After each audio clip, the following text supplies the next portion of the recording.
plastic, it's much more easier to work with. It's thinner. It isn't as heavy, stiff. Well, I got you 2 different brands. Oh, wow. So maybe it's the certain brand. Maybe. I don't know, but these that I've worked with, they're thinner and they're much easier to work with. Good. If you let me know which ones you're working with, I'll know which store I bought it at. Okay. I think. So what's going on today? I wanted to explain something to you.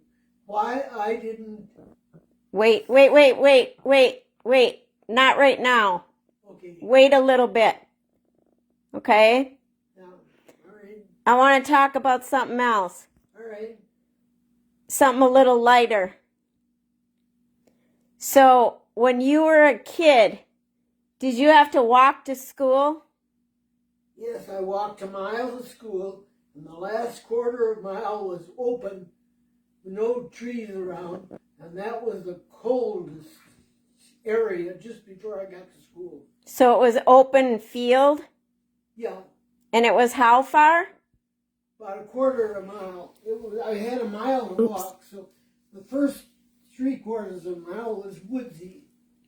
Ooh, you had a mile walk to school. Yeah. And was it uphill both directions?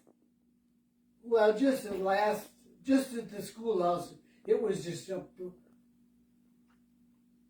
It wasn't even as much as just walk up the stairs there. Okay. It wasn't really. It was pretty much level. Did you have to walk barefoot? Not to school. Okay, good. Good. And how many rooms was there in your school?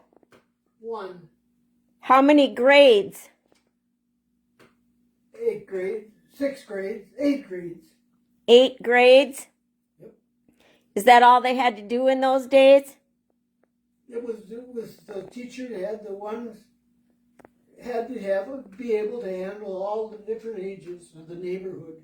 Didn't they have 9th, 10th, 11th, and 12th grade in those days? Well, they had it if the children happened to be in those grades, but they only taught the grades that the children were in, and usually there was some grades there was no children in. Okay. I don't think there ever was children in every grade. Did you have a favorite subject?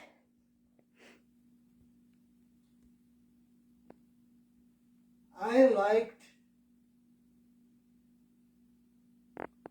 books.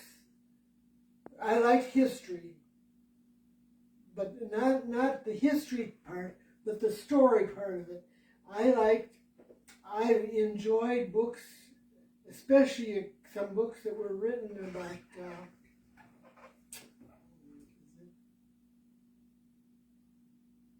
Switzerland. Okay. The different countries and the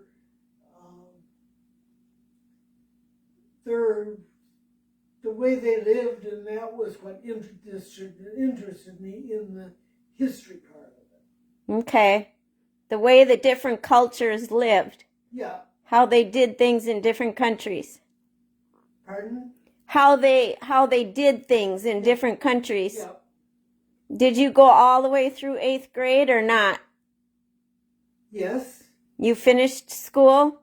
I finished 8th grade, and then there was no high school. We had to go take a bus into town, and I got car sick, so that was out. And anyway, that would have been 3 miles to get to the bus stop. And Dad and Mother went to the school, and sometimes a family would take a person like me. And I got placed in a German home. The grandparents couldn't speak English, and so they only, when they spoke English, when they talked to me, I helped with the children, and after I got there home from school each day, I helped with the children and with the meal and dishes and all that stuff. And I didn't really like it, but they wanted me to go to high school. And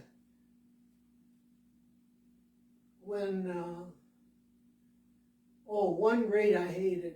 I wouldn't go out and watch the ball game, and I stayed in my room. And I don't know what I did, but I stayed in my room, and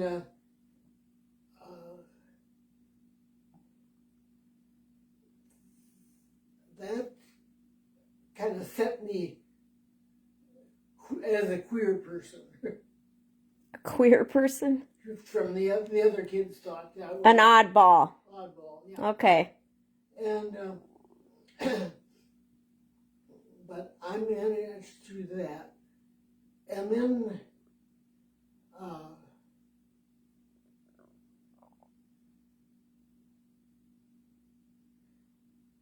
the one day on a Thursday, for the place where I lived,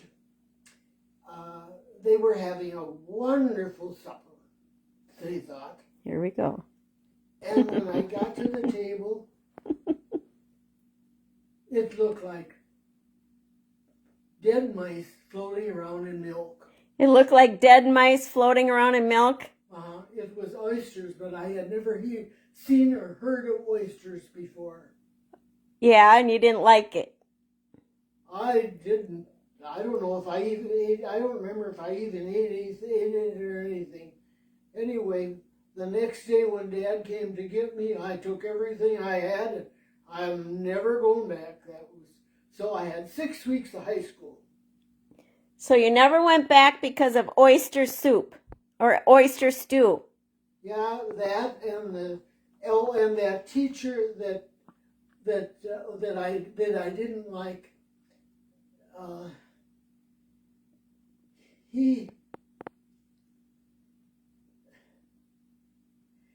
The boys would talk to him into talking about cars.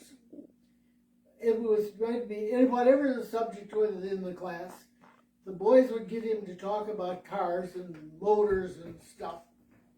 And I was miserable in his classes. That helped me to get out of school too. Boy, that was nothing. You didn't like the topics? Well, there was no topic. The boys changed it to automobiles and cars. Well, that was the topic. It was the topic that the boys wanted to talk about. Yeah. You didn't want to talk about that. No, I wasn't interested in that. So guess what we're having for supper tonight? You better not be oysters. Yep, I'm warming up oyster stew. I won't touch it.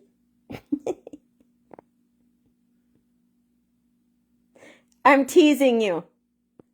Maybe some oyster crackers, but not oyster stew. So, do you remember the time that your brother was chased by a bear when he was riding his bicycle? Yeah. What happened? That area was people had moved in. It was Quakers or something. The families moved in. The Quakers? And then it wasn't suitable, they just up and moved out. So there was some vacant houses and property there. It was maybe 2 miles from our house before you got to where those people had all settled. Okay. And when Dave liked to go up there and just take the bicycle and go up there, and I don't know what he did, but he liked to explore. Yeah.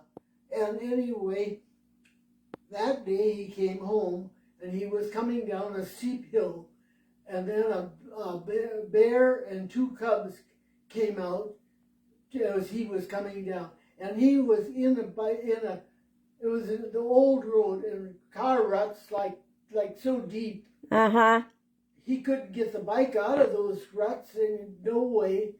He just, he was just coming down. In the olden days, they just had the two like sides of the road where the wheels went in. Yeah. And they were like ruts. Yeah. So he was riding his bicycle and he was in one of those ruts. Yes. And what happened?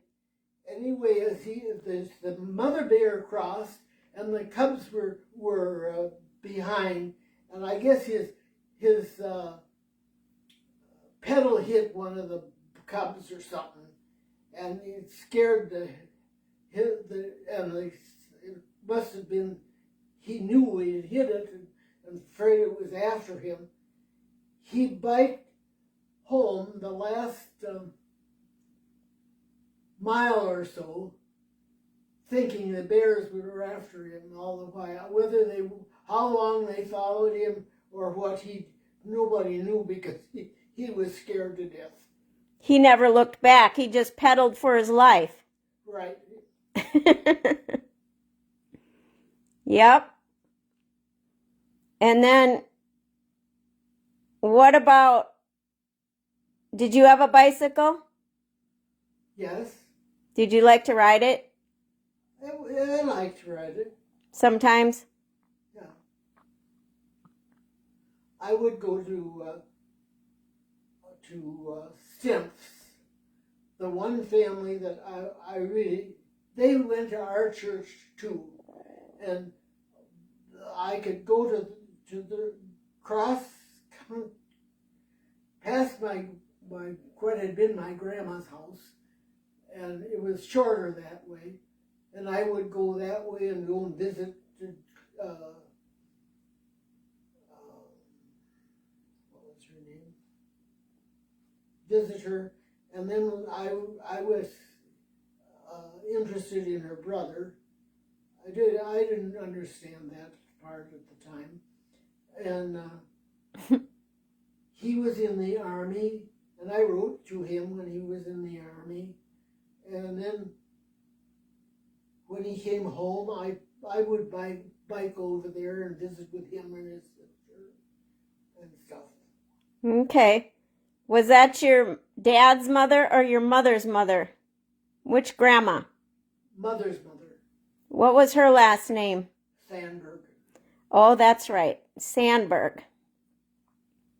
Well, it had been. She married Shelberg because so the kids would have something. She married him when Mother was 5 years old, so that the children would have something to eat, because she couldn't handle a farm by herself anymore. And her one son was, she gave him 50 acres of the property, and he was married and had one, maybe two children, I don't know. And anyway, she married Shelberg for that reason. She told Mother years later that's the only reason she married him, and he was abusive. She knew that before she married him. He was abusive, but he fed her kids. Not sure if that was a better choice. Let's see, that was what she... To keep her kids alive, huh? Yeah, kept them alive. Okay. And I remember one time going over there to when Grandma lived there, and evidently she had some bruises or something that Dad could see that she had been abused. And my dad never lost his temper. He just wasn't that kind of a person. Mm-hmm. He didn't get angry and stuff. But he did to Shelberg. I remember that. I can remember that. And I couldn't have been more than maybe 2. Hmm. Because Dad said, if you lay a hand on her again, I'll beat you to a pulp. And he was a little skinny man, and you know how big a man my dad was. Grandpa was big. He would have So from then on, beat him silly. At least he didn't harm her physically. That's good. Okay, well, tune in tomorrow. Stay tuned for the Ruby Show.